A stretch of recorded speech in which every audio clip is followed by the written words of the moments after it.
नमस्ते. नमो देव्यै महादेव्यै शिवायै सततं नमः. नमः प्रकृत्यै भद्रायै नियताः प्रणतास्मतां. सर्वमङ्गलमाङ्गल्ये शिवे सर्वार्थसाधिके शरण्ये त्र्यम्बके गौरी नारायणि नमोऽस्तुते. देहि सौभाग्यमारोग्यं देहि मे परमं सुखं. रूपं देहि जयो देहि यशो देहि द्विषोजहि. ओम श्री मात्रे नमः. अवधूत चिंतन श्री गुरुदेव दत्त सद्गुरुनाथ महाराज की जय. जय जय रघुवीर समर्थ. काल आपण सुवर्ण रजत स्रजाम या पदापासून जे देवीचे 2 मंत्र ओम सुवर्ण स्रजे नमः, ओम रजत स्रजे नमः हे जे तयार झाले त्याचं आपण चिंतन सुरू केलं आहे. या जपानी मंत्र जप, पूजा, हवन, ध्यान हे विधी कसं करतात ते आपण पाहत आहोत. त्यातील मंत्र, मुद्रा, स्नान, प्राणायाम, धारणा, तर्पण, ध्यान याची आपण काल थोडक्यात माहिती घेतली. आज आता आपण जपाविषयी थोडीशी माहिती घेणार आहोत. त्यामध्ये ही माहिती 53व्या श्लोकापर्यंत आहे. मग आपण पुढच्या पदाकडे वळूयात. जप म्हणजे काय आहे मुळात? तर जप म्हणजे पुन्हा पुन्हा नाम घेणे अथवा बीजादी मंत्र म्हणणे होय. बीजमंत्र म्हणजे काय ते आपण पुढे पाहूया, जसं आपल्याला संदर्भ येईल त्याप्रमाणे. आता हा जप मोठ्याने म्हणायचा का पुटपुटल्यासारखा म्हणायचा, मनातल्या मनात करायचा का अर्धवट म्हणजे असं ओठ आपले हलवून करायचा, तर त्याबद्दल आपल्याला बरेचदा शंका असते. तर लक्ष्मीतंत्रामध्ये असं म्हटलं आहे की क्षुद्र कर्म सफल करायचं असेल तर मोठ्याने जप करतात. सिद्धी मिळवण्यासाठी म्हणजे कर्मपूर्तता होण्यासाठी पुटपुटल्यासारखा जप करायचा. आणि मोक्ष किंवा लक्ष्मी प्राप्तीसाठी मनातल्या मनात जप करायचा. सर्व प्रकारच्या सिद्धीसाठी काय करायचं तर मंत्रावरती ध्यान करतात, एकाग्रता करतात. याच्यामध्ये थोडासा संदर्भ असा आहे. वाचिकः क्षुद्रकर्मार्थम उपांशुः सिद्धिकर्मणि मानसो मोक्षलक्ष्मीदो ध्यानात्मा सर्वसिद्धिकृत. लक्ष्मीतंत्रामधले 39वा आणि अध्यायातला 35वा श्लोक आहे हा. म्हणजे कशासाठी जप करायचा काय त्याच्यासाठी हा संदर्भ घेतला आहे. आता जप करण्यासाठी आपल्याला जपमाळ लागते हो ना. तर जपमाळेबद्दल 39व्या अध्यायामध्ये माहिती दिली आहे. ती कशी आहे तर रुद्राक्षमाला. आपण रुद्राक्षाने किंवा तुळशीच्या माळ्यांनी जप करतो साधारणत. तर जपमाळ साधारणत रुद्राक्षाची करतात. हे रुद्राक्ष कसं असावेत, कोणते रुद्राक्ष चांगले असतात तर उत्तम रुद्राक्ष असतात हे सुवर्ण मण्याप्रमाणे चमकदार असतात. मध्यम रुद्राक्ष असतात ते धात्री फळाप्रमाणे असणारे असतात. आणि अधम रुद्राक्ष बदरी म्हणजे बोराच्यासारखे दिसणारे त्या फळाप्रमाणे असतात. 108 रुद्राक्षांची माळ उत्तम माळ आहे. त्याच्या अर्धे म्हणजे 54 रुद्राक्ष घालून केलेली माळ मध्यम महत्त्वाची. आणि त्याच्या अर्ध म्हणजे 27 रुद्राक्षाची माळ म्हणजे अधम म्हणजे कमी महत्त्वाची आहे. अधम याचा अर्थ वाईट असा नाही आहे, तर कमी थोडी महत्त्वाची. रुद्राक्षमणी कशात गुंफले म्हणजे कोणते फळ मिळतं ते असं सांगितलं आहे त्या ठिकाणी. सोन्यात गुंफलेली रुद्राक्षमाळ म्हणजे पितृकर्मासाठी योग्य असते. चांदीत गुंफलेली रुद्राक्षमाळ ही मेधावान म्हणजे बुद्धिमान होण्यासाठी योग्य आहे. तांब्याच्या तारेत गुंफलेली रुद्राक्षमाळ आहे ती विजय प्राप्तीसाठी योग्य आहे. नंतर कांस्य, पितळ, लोह तारेमध्ये गुंफलेली रुद्राक्षाची माळ यक्ष, राक्षस, वेताळ, नाग त्यांच्या साधनेसाठी उपयुक्त आहे. रुद्राक्षाप्रमाणे इतर मण्यांची पण माळ करतात. ते कोणत्या माळा आहेत आणि त्यांचं फळ काय आहे तर स्फटिक मण्याची माळ आहे ती मोक्ष आणि शांती मिळण्यासाठी उपयुक्त आहे. वैडूर्य मणी जे आहेत ते सौभाग्यासाठी उपयुक्त आहेत. सूत्रात गुंफले तर मुक्तीसाठी उपयुक्त, धातूत गुंफले तर वेगळ्या प्रकारचं. तुळशी मणी साधारणतः आपण तुळशी मण्याची माळ जवळजवळ प्रत्येकजण करतात. तर तुळशीमणी ही शांती, मुक्ती आणि पुष्टीसाठी उपयुक्त आहेत. कमलबीजांची पण माळ असते, ती सर्व सिद्धिदायक आहे. शंखाची पण माळ करतात, ती संपत्तीसाठी उपयुक्त आहे. मोत्यांची माळ असते, ती आयुष्य, शांती आणि यशदायक याच्यासाठी ती असते. लक्ष्मीतंत्रामधल्या 39व्या अध्यायातले 36 ते 44 हे श्लोक आहेत. हे झालं जपाबाबत. आता हवन. हवन कसं करायचं? तर वेगवेगळ्या मंत्रांचा तसेच वेगवेगळ्या कारणासाठी मंत्र जपाचा पुरस्चरणविधी वेगवेगळा असतो. उदाहरणार्थ, ओंकार जप 10 लाखाचा करून 10,000चं हवन करायचं असं सांगितले.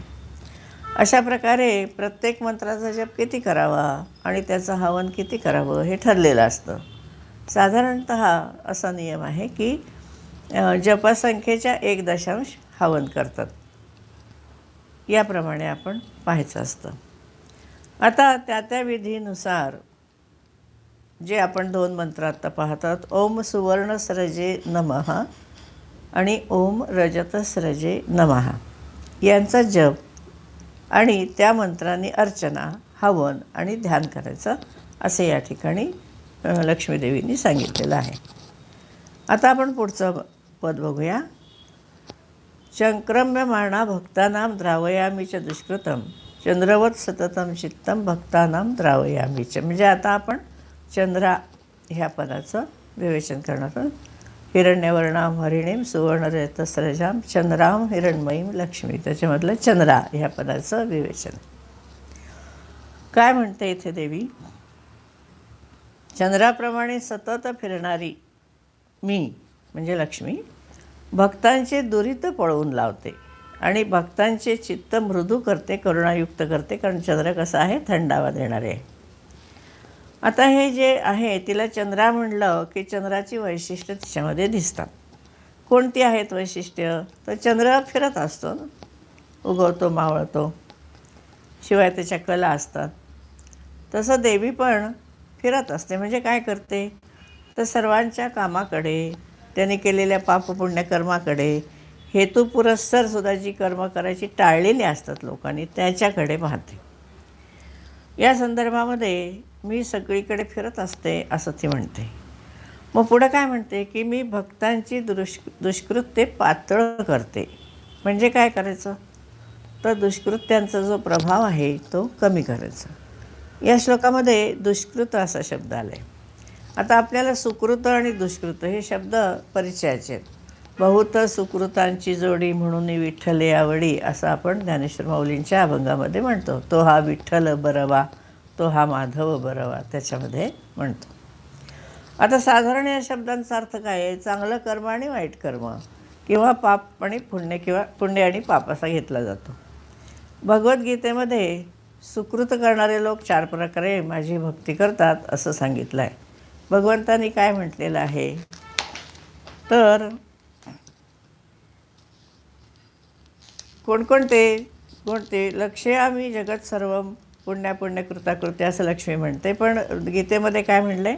चतुर्विधा भजन्ते माम जनाः सुकृतीन अर्जुन. त्या ठिकाणी सुकृत हा शब्द वापरलेला आहे.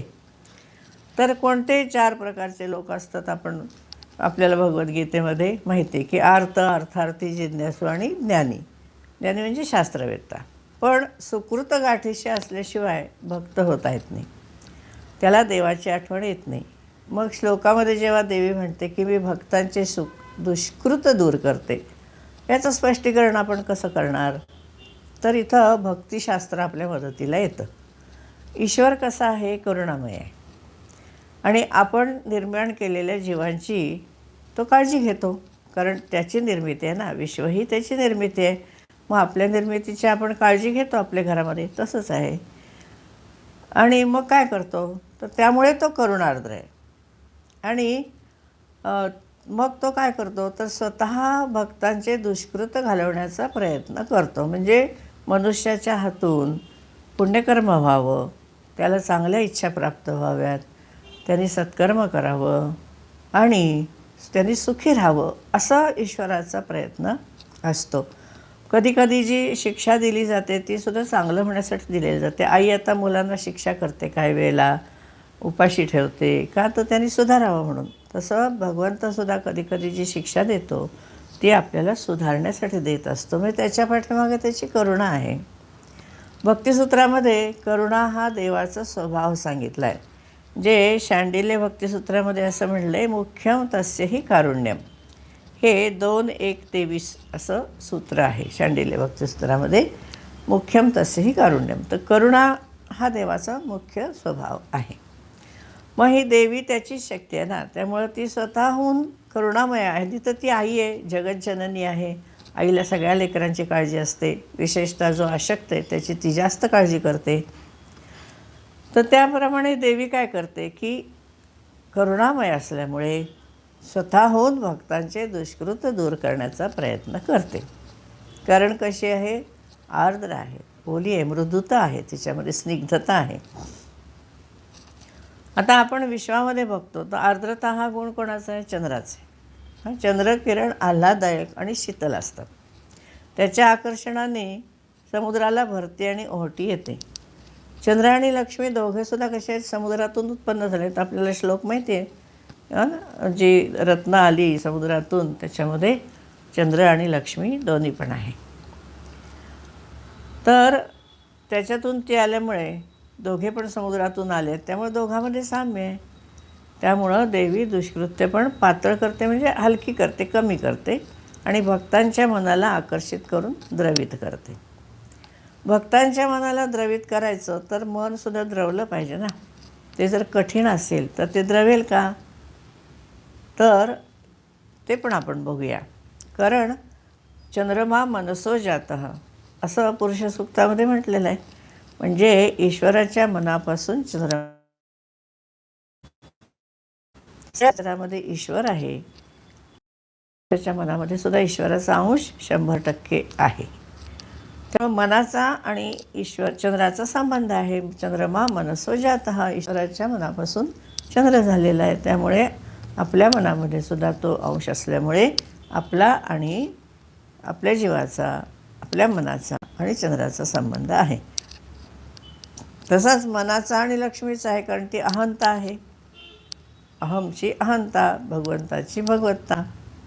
म्हणून लक्ष्मी काय करते? भक्तांच्या मनामध्ये मन द्रवित करते, म्हणजे मनामध्ये करुणा उत्पन्न करते, प्रेम उत्पन्न करते. मन जर कठोर असेल तर त्याचं काठिण्य घालवायचा प्रयत्न करून ते मृदू करण्याचा प्रयत्न करते. पुढे असं म्हटलं आहे की योग्यांच्या अंतरंगी परमानंदाचा स्पंद असलेली एक चौथी दशा आहे, म्हणजे तुरीय अवस्था. आपल्याला माहिती आहे जागृत, स्वप्न, सुषुप्ती आणि तुरीय अशा 4 अवस्था असतात. तर साक्षी स्थिती ज्याला आपण म्हणतो ती. तर योग्यांच्या अंतरंगामध्ये परमानंदाचा स्पंद असणारी अशी ही एक तुरीय दशा आहे असं ती इथे म्हणते. बराचसे योगाचा संदर्भ या ग्रंथामध्ये येतो. आपण तो जाता जाता बघूया कसा आहे ते. तर ती त्यामुळे काय करते? तुरीय अवस्थेमध्ये काय करते? तर चंद्राप्रमाणे प्रकाश देते. कारण कशी आहे? परमानंदाचा स्पंद आहे आणि जिथे आनंद आहे तिथे प्रकाश आहे. हो ना, अंधारामध्ये कधी आनंद नसतो, प्रकाशामध्ये आनंद आहे. मग आता याचं विवेचन कसं? तर मनुष्याला भान असतं की आपण जागे आहेत, आपण आपल्याला स्वप्न पडले, आपल्याला गाढ झोप लागली आहे, असं स्वतःबद्दलचं ज्ञान असतं. हे 3 प्रकारचं ज्ञान असतं, अनुभव असतात त्याला, हो ना, जागृत, स्वप्न आणि सुषुप्ती. तर ह्या मनाच्या अवस्था आहेत, माझ्या अवस्था आहेत असं रोज म्हणत असलं तरी माझ्या म्हणजे नेमकं कोणाच्या, असा आपण फारसा विचार करत नाही. जागेपणी घडणाऱ्या घटनामध्ये, स्वप्नामध्ये पाहिलेल्या दृश्यामध्ये, गाढ झोपेच्या अज्ञान अवस्थेमध्ये आपण गुंतलेला असतो. मात्र ज्याला हा अनुभव येतो तो मी कसा आहे किंवा मी कोण आहे याचा विचार आपल्या मनामध्ये कधी येत नाही. साहजिक आहे ना, काय कारण नाही याचं. तर केव्हा तरी हा मीपणा जाणवतो. तो जागृती, स्वप्न, सुषुप्ती या अवस्थात राहायचा विचार न करता मी कोण आहे याचा विचार करायला लागतो.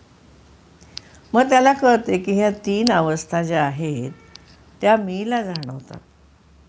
तो मी कसा आहे? साक्षी आहे. त्याला जागे पण नाही, स्वप्न नाही, झोपही नाही. तर कसं आहे, मी अलिप्त आहे, साक्षी आहे. मग या साक्षी अवस्थेमध्ये सतत राहण्याचा प्रयत्न तो करतो. या अवस्थेत काही करायचं नाही का अनुभवायचं नाही, ही पूर्ण अवस्था आहे. ही चौथी म्हणजे तुरीय अवस्था आहे.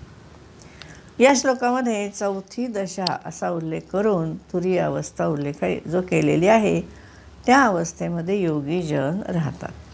या योग्यांचे अंतःकरण कसं आहे ते सांगताना देवी म्हणते की योग्यांच्या अंतःकरणात परमानंदाचा स्पंद असतो. आता स्पंद हा शब्द इथं महत्त्वाचा आहे. स्पंद म्हणजे काय? थोडीशी हालचाल असते, त्याला व्हायब्रेशन म्हणू आपण. हल्ली इंग्लिशमध्ये सांगावं लागतं, मराठी शब्द फारसे कळत नाहीत. पण जिथं व्हायब्रेशन आहे, थोडासा स्पंद आहे, हालचाल आहे थोडीशी, असं आहे. तर या अवस्थेमध्ये जो स्पंद आहे तो आनंदाचा स्पंद आहे, दुःखाचा नाही आहे. म्हणजे एक विशिष्ट अशी एक दशा आहे मनाची की म्हणजे अनुभव आहे, दशा नाही, अनुभव आहे की मी आनंदी आहे, असं. दुःखी आहे असा अनुभव नाही. पण या ठिकाणी निस्पंद अवस्था नाही आहे, व्हायब्रेशन आहे, थोडंसं असं स्पंद आहे. पण हा स्पंद कुठल्याही भौतिक गोष्टीबाबत आहे का? तर नाही. हा आनंदाचा अनुभव देणारा आहे. आणि हा आनंद अनुभव कशामुळे प्राप्त होतो?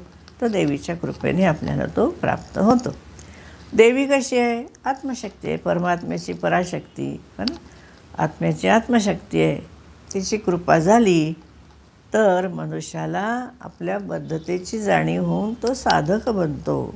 याला शक्तिपात असं पण म्हटलं. त्याचे आपण पुढे केव्हा तरी खुलासा करूया. मग देवी काय म्हणते की योग्याच्या अंतःकरणातील परमानंदाचा स्पंद जो आहे ती तुरीय अवस्था आहे, ती मी उदित करते. ही अवस्था आणि चंद्र यांचा संबंध इथं लावलेला आहे. चंद्र जसा उदित होतो तशी ही अवस्था उदित होते. म्हणजे ही अवस्था पूर्वी असते आपल्यामध्ये, पण तिची जाणीव नसते, ती होते. आणि मग काय होतं तर आपल्या ज्ञानाचा प्रकाश आपल्या अंतःकरणामध्ये पडतो. म्हणून चंद्राप्रमाणे मी प्रकाश देते असं देवी म्हणते. आता आपण थोडासा गणेश चतुर्थीचा काही संबंध आहे का बघूया. गणेश चतुर्थी भाद्रपद शुद्ध पक्षातील चतुर्थीला असते. त्या दिवशी गणेशाची उपासना करतो, म्हणून त्याला गणेश चतुर्थी म्हणतात. आता हा गणेश कसा आहे तर अथर्व शीर्षामध्ये त्वम अवस्थात्रयातीतः असं म्हटलं आहे, त्याचं वर्णन केलं आहे. म्हणजे 3 अवस्थांच्या पलीकडची तुरीय अवस्था होय. या अवस्थेमध्ये काय होतं तर बुद्धीचा प्रकाश पडतो किंवा प्राज्ञ अवस्था ज्याला म्हणतात योगामध्ये ती येते. आनंदाचा उदय होतो, त्याला चंद्रोदय असं म्हटलं आहे. आपण काय करतो, प्रत्यक्ष चंद्रोदयाची वाट बघतो आणि मग चंद्राला औक्षण करून आपण गणपतीची आरती करतो आणि चतुर्थी सोडतो, म्हणजे उपवास या दृष्टीने. पण चंद्राचा उदय म्हणजे आपल्या मनामध्ये तुरीय अवस्थेमध्ये होणारा आनंदाचा उदय असतो. तर तशा संदर्भ इथं घेतला आहे. आणि या ठिकाणी त्यामुळे आनंदरूप आणि प्रकाशरूप असं तिचं चंद्र हे रूप या ठिकाणी सांगितलेलं आहे. आता योग साधनेमध्ये जे निमग्न असलेले मुनी असतात, म्हणजे ते वसिष्ठानी वगैरे असं वसिष्ठ वगैरे असतात, ते अंतरंगातील आनंदरूप सागरामध्ये, लक्षात घ्यायचं, आपल्या अंतरंगामध्ये आनंदरूप सागर जो आहे त्या सागरामध्ये शुद्ध चंद्रमय नाडीमध्ये, आता इथे पुन्हा इडा पिंगला सुषुम्ना या नाडींचा संदर्भ येतो. चंद्रा नाडीला काय म्हटलेला असतो आपण इथे? इडा नाडी है ना. मग चंद्रमय नाडीमध्ये स्थित असलेल्या मला पुन्हा पुन्हा स्मरण करून योग प्राप्त करून घेतात. तसा आनंदजनक असा हा षडक्षर मंत्र आहे. हा लक्षात घ्यायचं, चंद्राचा संबंध मनामधल्या तुरीय स्थितीशी जोडलेला आहे. आकाशामधला चंद्र जसा आर्द्र असतो, आल्हाददायक असतो, आनंददायक असतो, तसं आपल्या मनामध्ये जी तुरीय अवस्था असते ती अशी आनंदरूप असते, परमानंदाचा स्पंद असलेली असते. ती आनंदरूप अवस्था जाणून घ्यायची आहे, त्या आनंदरूप अवस्थेमध्ये राहायचं आहे आणि तिथं ती आनंदरूप अवस्था आपल्याला कशी येते? आपल्यामध्ये चंद्रनाडी आहे, सूर्यनाडी चंद्रनाडी आहे. म्हणजे चंद्राचा संबंध आपल्या शरीराशी जरूर आहे, मनाशी पण आहे, शरीराशी पण आहे. म्हणून त्या आनंदजनक अशा स्थितीमध्ये राहण्याचा आपल्याला प्रयत्न करायचा आहे. म्हणून हा षडाक्षर मंत्र जो आहे तो आनंद देणारा आहे. आणि या भवारण्यातून आपण जे सुखदुःख वगैरे सगळी भोगतो सतत, तर ह्या भवरूपी अरण्यात जो दावाग्नी लागलेला असतो, आपल्याला जे अनेक प्रकारचे दुःख होतात, आपल्यावर अनेक प्रकारची संकटं येतात, अनेक प्रकारच्या अडचणींना आपल्याला तोंड द्यावं लागतं, तर ह्याला सगळ्याला दावाग्नी अरण्यात, भवारण्यातला दावाग्नी असं म्हटलेलं आहे. तर या दावाग्नीनी दग्ध झालेल्यांना हा शांत करतो.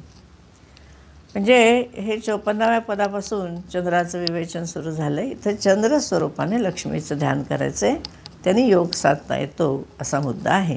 आता याची फलश्रुती काय आहे? तर चंद्रशक्ती लक्ष्मीची शक्ती आहे. याचा ओझरता उल्लेख आपण वर बघितलेला आहे. तर जसं आता आपण म्हटलं की इडा पिंगला जे आहेत, तर त्याच्यामध्ये इडा नाडी आपल्या शरीरामध्ये आहे. तर त्यामुळे स्वराशी चंद्राचा संबंध आहे ना. 19वा अध्याय जो आहे लक्ष्मीतंत्राचा, त्यामध्ये स्वर आणि चंद्र यांचा संबंध जोडलेला आहे. चंद्रकिरणामध्ये 6 गुण आहेत असं इथे सांगितले. ते कोणते? तर द्रवता, शीतता, शांती, कांती, रसता, आनंद, हे 6 गुण आहेत. आणि हे कुठं आहेत? स्वरांशी संबंध जर आपण घेतला तर दीर्घ स्वर जे आहेत, म्हणजे आ, ई, ऐ, औ, ए, तर त्यात ते चंद्रस्वर सांगितलेले आहेत. म्हणजे मंत्रशास्त्र सांगताना त्यामध्ये हे चंद्राचे गुण आहेत: आल्हाददायकता, शीतता, करुणा, आर्द्रता असे. आणि ही इडानाडीमध्ये तर आहेच आहे. आणि पृथ्वीवर कसे आहे? तर औषधीच्या रूपाने आहे. वनस्पती, औषधी वनस्पती. औषधी वनस्पती म्हणजे कोणत्या असतात? तर एकदा फळ देऊन नाश होणाऱ्या ज्या आहेत, अशी जी वनस्पती असते त्यांना औषधी असं म्हटलं जातं. औषधी, औषधी नव्हे, औषधी. म्हणजे ते कोणत्या? तर ज्वारी, बाजरी, मेथी, कोथिंबीर अशा. आपण जे अन्न खातो ते एकदा फळ देऊन नाश होणाऱ्या अशाच वनस्पतींचं अन्न आपण खातो. आणि दुसरं कसं? तर दुसऱ्या ज्या प्रकारच्या आहेत त्याच्यामध्ये लता, त्वक्सार, विरुध, द्रुम असे भेद आहेत वृक्षामध्ये. यांना स्थावरसृष्टी असं भागवतामध्ये म्हटलेलं आहे. वनस्पतीर औषधयः लता त्वक्सारो विरुधो द्रुमः, हे भागवत पुराणामध्ये 3:10 सांगितलेलं आहे. याचं थोडक्यात स्पष्टीकरण असं: वनस्पती म्हणजे फुलाशिवाय फळं देणारी झाडं, म्हणजे वड, उंबर वगैरे. फलवंतो ये ते वनस्पतयः स्मृतः, असं मनूच्या पण मनुस्मृतीमध्ये वचन आहे. त्याच्यानंतर औषधी ज्या आहेत त्या आत्ता आपण बघितलं, धान्य, कडधान्य, केळी वगैरे एकदाच फळ येतं आणि त्या वनस्पती आपोआप चुकतात. लता म्हणजे कोणतं? तर वेली कोणाच्या तरी आधाराने वाढतात, फुलं वगैरे देतात. त्वक्सार म्हणजे कठीण कवच असलेली वेळूसारखी झाडं असतात, त्यांना त्वक्सार म्हणतात. विरुध म्हणजे झुडपं असतात, छोटी छोटी तगरी वगैरे असतात ना तशी. आणि द्रुम म्हणजे मोठे वृक्ष, आंबा, चिकू, फणस, दरवर्षी फळं आणि फुलं येणारी झाडं असतात, असं भागवतामध्ये त्यांचं वर्णन केलेलं आहे. तर याच्यामधलं जे औषधी आहे त्या औषधीमध्ये चंद्राचे गुण येतात. आपण बघतो की कोजागिरी पौर्णिमेला नाही का आपण दूध ठेवतो चंद्रकिरण, त्यावेळेला स्वच्छ चंद्रकिरण असतात, कारण पावसाने धूळ सगळी बसलेली असते, त्यामुळे चंद्रकिरण एकदम स्पष्ट, स्वच्छ, शुद्ध असे आपल्याला मिळतात. मग ते आपल्या दुधामध्ये यावेत, दुधात चंद्र दिसावा असं जे आहे ते एवढ्यासाठी की चंद्रामधले जे औषधी आहेत ते गुण, औषधी गुण यामध्ये दुधामध्ये यावेत असं त्याचा मूळचा भाव आहे. तर असे जे आहेत तर त्यामध्ये चंद्राचे गुण असतात, म्हणजे आपल्याला सुख देणारे, शांतता देणारे, आनंद देणारे असे ते असतात. म्हणून ह्यामध्ये चंद्रशक्ती असं म्हटलं आहे. आणि त्यामुळे ते शरीर पोषणाला योग्य आहेत. म्हणून उपासकांनी काय करावं? औषधी वनस्पती आहेत त्यांचंच सेवन करावं. म्हणून आपण व्हेजिटेरियन जे म्हणतो आपण, तर हे एकदा जी फळं येऊन ज्या वनस्पती नाहीशा होतात तिचे आपण बीज ठेवून देतो, कारण आपण ज्वारी पुन्हा उगवतो, कडधान्य पुन्हा उगवतो. तर हे बीज ठेवून आपण त्यांचं सेवन करतो, त्यामुळे ते आपल्या साधनेसाठी योग्य आहेत. आणि मांसादी अन्नामध्ये हे गुण नाही आहेत, ते गुण आत्मिक उन्नतीसाठी ते अन्न योग्य नाही. मनुष्य शरीरामध्ये इडा नाडीद्वारे वाहणारी चंद्रशक्ती हे लक्ष्मीचं रूप आहे. हे रूप काय आहे? योगामध्ये श्रेष्ठ गती पावणारे असं वसिष्ठ ऋषी जाणत होते. त्यामुळं त्यांनी अंतरंगामधल्या शुद्ध नाडीमध्ये लक्ष्मीचं चंद्रा असं ध्यान केलं आणि ते श्रेष्ठ योगी झाले. योग वासिष्ठामध्ये वसिष्ठांचं योगज्ञान आलेलं आहे. मग चंद्रा या नामापासून मंत्र कसा होतो? तो ओम चंद्रायै नमः असा षडक्षर मंत्र तयार होतो. फलश्रुती काय याची? तर हा मंत्र शांती देतो. संसाररूपी अरण्यामध्ये लागलेल्या अग्नीमुळे जे दग्ध झाले आहेत त्यांनी या मंत्राचा जप केला की त्यांना शांती मिळते. संसारामध्ये आपल्याला शारीरिक दुःख तर भोगावे लागतात, पण मानसिक खूप आपल्याला त्रास झालेला असतो आणि आपलेच लोक जनरली जवळचे लोक त्रास देतात. शिवाय भौतिक त्रास आपल्याला होतो. वादळ, वारा, ऊन, पाऊस, पूर वगैरे आहे, ज्वालामुखी आहे, यांनी पण होतं. तर ह्या सगळ्यांनी आपण पोळले जातो. त्यांनी ओम चंद्रायै नमः या मंत्राचा जप केला की त्यांना शांती मिळते. शरीर स्वास्थ्य आणि मनशांती दोन्हीही मिळतं, कारण या मंत्रामध्ये जे 6 गुण सांगितले आपण, द्रवता, शीतता, शांती, कांती, रसता, आनंद, हे सगळे गुण आहेत. या ठिकाणी दावाग्नी हा जो शब्द वापरला आहे तो विशिष्ट अर्थाने आहे, कारण संस्कृत भाषा समृद्ध आहे. योग्य शब्द योग्य ठिकाणी वापरला जातो. दावाग्नी म्हणजे काय? तर अरण्यामध्ये लागलेली आग आहे. दव म्हणजे अरण्य. अरण्यात आग लागल्यानंतर ती पटकन आटोक्यात येत नाही, म्हणून त्यातलं प्राणी जीवन, वनस्पती जीवन सगळं नष्ट होतं. तसं लौकिक जीवनामध्ये ज्यांना सतत दुःखाचे चटके बसतात त्यांना ते असं म्हणले दावाग्नीने पोळलेले. वडवानल किंवा वडवाग्नी हा सुद्धा भयंकर प्रकार आहे अग्नीचा, म्हणजे समुद्रात लागलेली आग. त्याला पाणीच पेटलं तर कोण काय करणार? आणि तिसरा अग्नी प्रलयाग्नी, हा विश्व भस्मसात करतो. मग लक्ष्मी उपासनेने भवारण्यातील अग्नीपासून बचाव करता येतो आणि उपासक प्रकृतीच्या पलीकडे गेल्याने त्याला इतर अग्नींचं भय राहत नाही. इथे आपण थांबूया. सर्वे भवन्तु सुखिनः, सर्वे सन्तु निरामयाः, सर्वे भद्राणि पश्यन्तु मा कश्चित् दुःखभाग् भवेत्. ओम शांतिः शांतिः शांतिः. हरिः ओम. श्री गुरुभ्यो नमः. हरि.